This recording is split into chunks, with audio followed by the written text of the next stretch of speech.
Welcome everybody. Yeah, it should be a busy night of Premier League action. Here they come at Stamford Bridge, at Hill Dickinson Stadium, at Tottenham Hotspur Stadium as well, with West Ham Manchester United a little bit later on.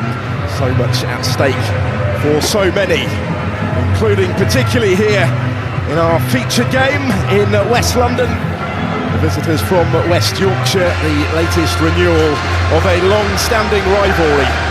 Born not out of proximity but passion, and in all honesty down the years a deep-rooted dislike of each other.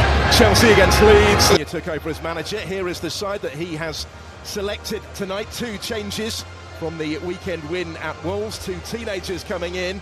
Jos Champong starts in the Premier League for the first time since the draw at Manchester City at the start of January. Estevao also in, as Wesley Fofana and Pedro Neto both dropped to the bench. So many options in that front four, with Cole Palmer scoring a hat-trick at Molineux. João Pedro has 4 goals in his last 5 appearances in all competitions. Andre Santos has been cleared to continue in midfield after suffering an ankle injury on Saturday, but captain Reece James is missing for a 3rd straight game. There are 3 changes to the Leeds side, which beat Nottingham Forest on Friday night. Farke is without his top scorer Dominic Calvert-Lewin, who hasn't travelled due to illness, so Lucas Metzger leads the line. Pascal Struijk is another regular who misses out, that's due to a hip injury, whilst Noah Okafor drops to the bench. In comes Sebastian Bornau and the fit again Jakub Biol, the Slovenian centre-back, back from a hamstring injury, was a scorer against Chelsea back in December. Ethan Ampadu captains the side against his former club. The Blues against the Whites, South against North.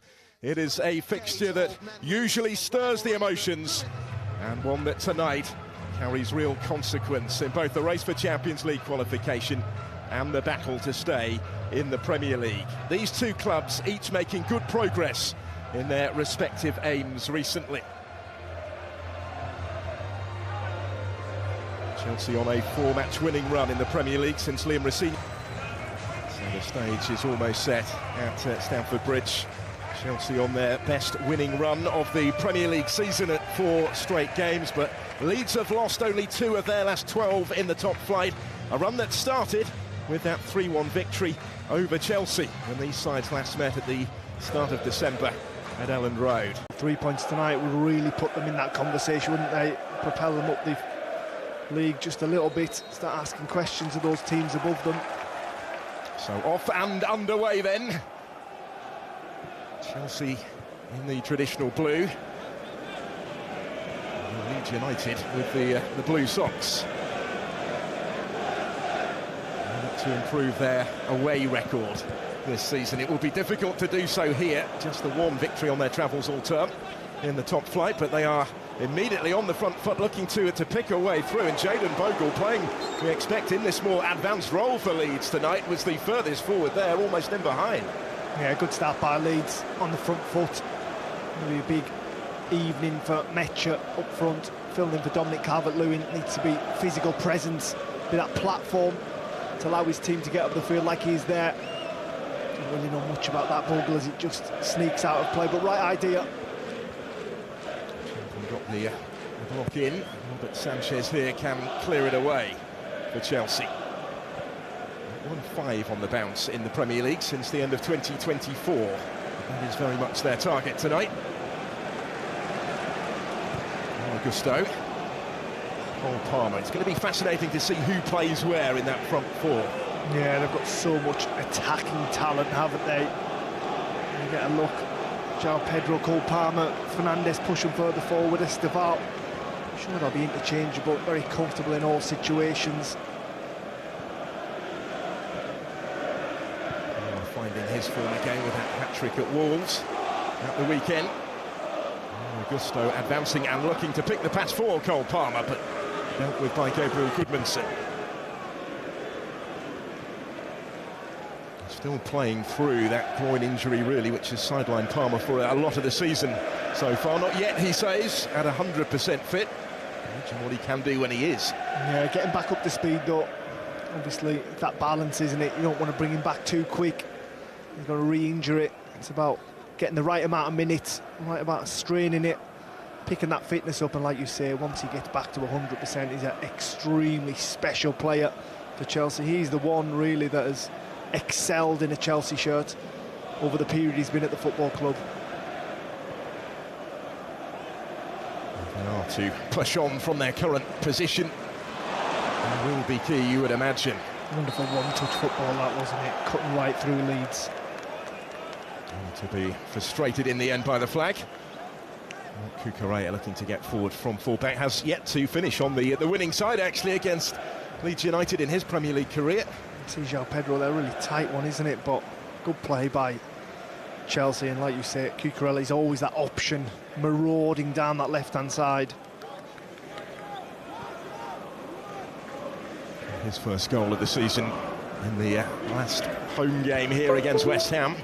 One of those that came off the bench to turn around their fortunes, preserve the winning run. We've seen it. Yeah, it showed character, didn't it, last time out. At home, Chelsea did go very well for Leeds Senior. Found themselves 2-0 down. 我刚才走了半天，帕尔默没走到，帕尔默就首发了嘛，一看。It's motivated, doesn't it? Growing all the time together. By potential, suddenly starting to look really good at Chelsea.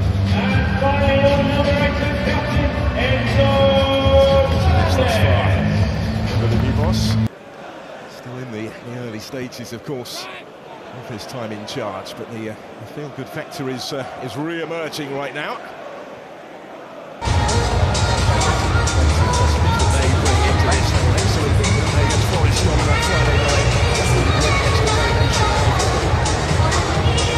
Yeah, I'm sure if Daniel Farke had an option, that would have been the 3 points he would have preferred. Not this evening. Actually taking points off rivals that are in and around you in the Premier League, that is the most important thing. This one is a bit of a free hit, obviously. Every time you step foot on a football field, you're trying to get 3 points, but this will be a difficult evening for Leeds United. It's a bit more of a bonus ball for them, isn't it? As much as it can be for Leeds against Chelsea. A fixture that really does bring back so many memories of the fiercely fought battles between them down the years. A rivalry that started really when they were both pre-eminent forces in English football in the 60s. Last time Leeds United did a league double over Chelsea, that they are aiming, of course, to do today, was the last time they were champions of the land in 1992, the last season prior to the Premier League. Tells you something maybe about the